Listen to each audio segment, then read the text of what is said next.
So hello, what's up mga ka-J-Vlog? Welcome ulit for another video, and for today's video, ito i-game test natin ng isang budget meal na smartphone today, which is the Itel Villion V50S. Maganda kaya to for gaming, budget meal lang siya. Tara, pag-usapan natin.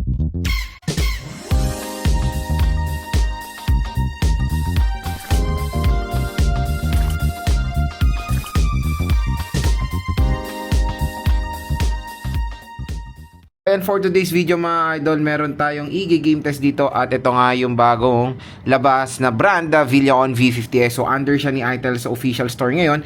At kung interested kayo bilhin nito, nandito lang yung product link niyan. Kung wala man, meron tayong ino-offer ng mga ibang Itel smartphones dyan. So again, mura lang to, nasa 3 to 4,000 pesos na ito, Itel Villion V50S. And this is a 4GB of RAM and 64GB of internal storage. So kung gusto nyo makuha to ng may discount voucher, dyan lang kayo bumili sa ating product link, okay? So, meron siyang dual rear camera system. At meron to 4GB of RAM and 64GB of internal storage, and it is powered ng very low powered na processor na Unisoc T7100, okay? So, since 64 siya, ito lang itetest natin, hindi kasama tong Roblox. ML, COD, PUBG, and Honor of Kings. So, first na lalaruin natin is Mobile Legends. So, itong ating settings. So, try lang natin map quality ultra, refresh rate high, at resolution HD. At syempre, naka-full download na ang resources dito.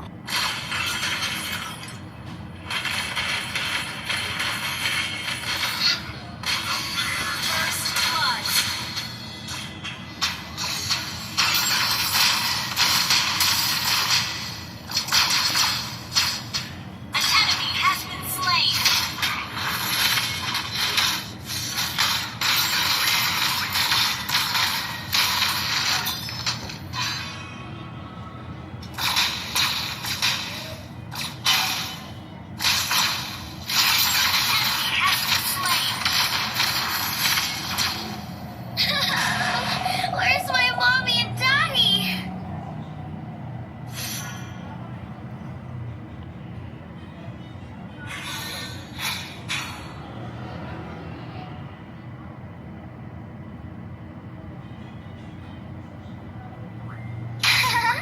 Is Rawhead too strong for you?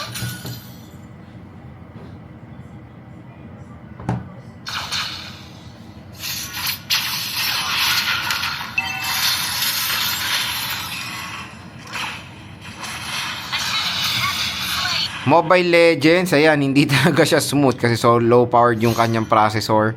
May mataas din yung lag niya, mahina siya sumagap compare ito kasi syempre naglalaro naman ako sa ibang games, sa ibang smartphone using this internet din. Pero dito mabagal talaga. Ayan, oh. So hindi siya smooth, may frame drop siya from time to time kahit sa Mobile Legends lang. So next is Honor of Kings. So next set natin yung settings na yan, kahit lang sa navigating, sobrang bagal na nung performance nyo. Kahit lang dito sa menu lang, di ba? So graphics natin, ayan. FPS high, resolution na lang natin standard. Huwag na tayo masa ng sobrang taas. Minions on the flash lane yield more EXP.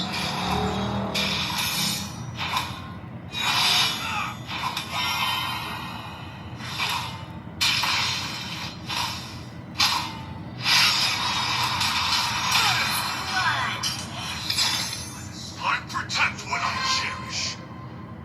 Scars are the mark of a true warrior.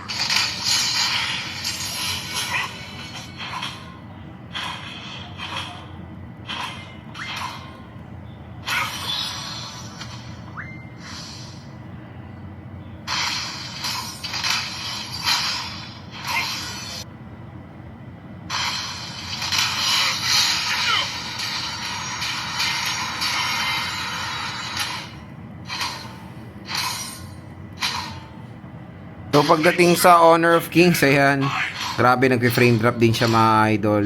So dito natin napapatunayan na mababa lang talaga processor niya kaysa mga MOBA games. Sobrang, ayun, nag-frame drop na rin siya.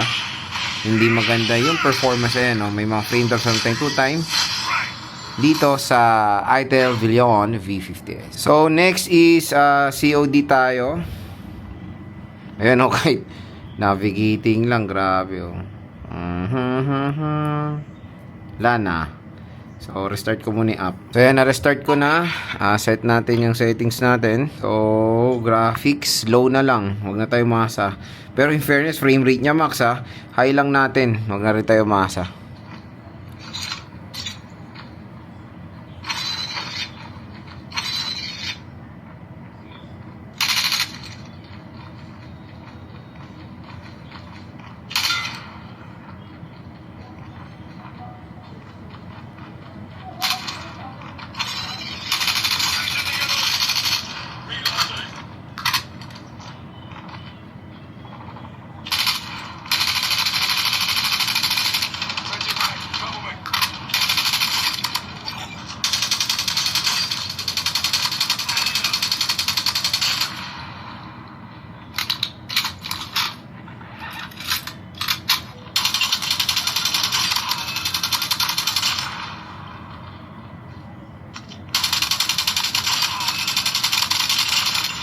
So yan, pagdating sa COD, ang hirap maglaro dito ng Battle Royale dahil sobra siyang nagfe-frame drop pag meron tayong kalaban na eliminate na ako ng una at muntikan na ako ngayon.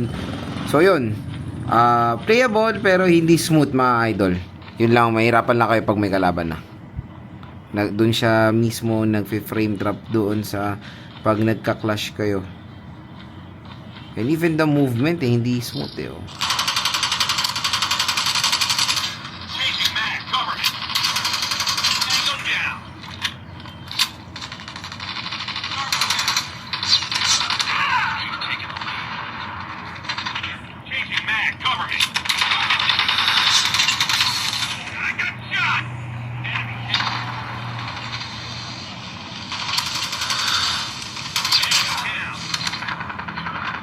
So pagdating sa COD multiplayer, mas lighter yung load pero nagfe-frame drop pa rin.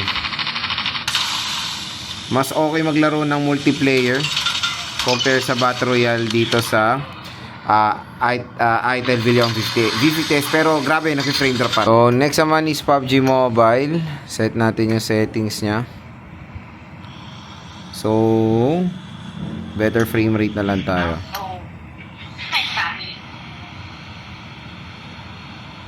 Enemies ahead.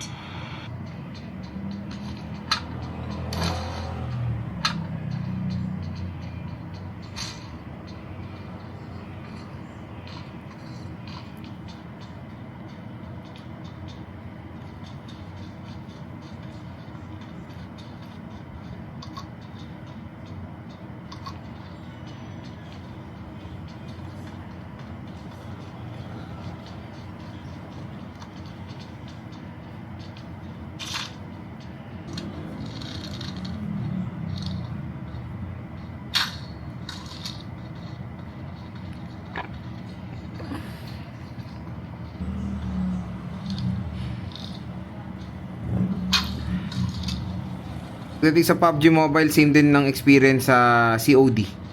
Yan, mga may frame drops din from time to time. Expect nyo na yan, hindi siya smooth. Idol, yung game test natin dito sa ITEL Villion V50S. So, the quick question dyan is, Lods, okay ba to for gaming? At ang quick answer dyan is no. So, sobrang baba nung kanyang processor to do that kind of thing. Especially yan nga sa mga heavy games. Dito nga lang sa MOBA games, nahihirapan na siya or nagfe-frame drop na siya. Paano pa sa mga heavy games? Kaya pwede dito mag-MLs, Honor of Kings. Pero I will not recommend it sa COD or PUBG. Sasakit ang ulo nyo. Medyo mababa lang talaga tong Unisoc T7100 dahil yung GPU niya is pang low powered na smartphone. Syempre, naka-Go edition din to ng Android. Kaya yun din yung reason dyan kung bakit mapapatunayan natin mababa lang na kalibre na smartphone itong si ITEL Villion V50S. So pwede lang to as a secondary smartphone. Ayan, mga super light games yan, Candy Crush, mga ganyan, Angry Birds, pwede dito, Temple Run, ML, and mga MOBA games pwede ko siyang recommend. All goods naman siya. And 64GB lang to, medyo mababang kanyang storage. Kaya kung i-rate ko ang kanyang gaming performance sa kanyang presyo na 3 to 4,000 pesos, 1 ang lowest 10 na ang score ko dito mga J-Vlog, nasa 2. Alam mo bakit? Mababa rin ang battery nito, nasa 4,000 mAh battery capacity rin lang siya compare sa mga ibang brand na nasa 5,000 mAh at mas better pa ang processor. Again, okay na okay itong si Itel Videon V50s sa secondary smartphone, pangharabas nyo sa trabaho nyo as a navigating tool, as a delivery tool. Kumbaga, accept ng mga booking, pwede itong smartphone na to. Kaya kung interested kayo dito, mukuha nyo lang siya ng sobrang baba dito sa ating product link. So dito sa section na to, mura at bagsak presyo lang tong Itel Videon V50s. I-check out nyo na to habang mayroon pang sale at makakuha kayo ng pangmalupitang discount voucher. Exclusive lang yan dito sa ating video. So yung voucher na yan ay automatic na pong check out yan. Ay automatic na pong magge-generate yan upon checkout nyo.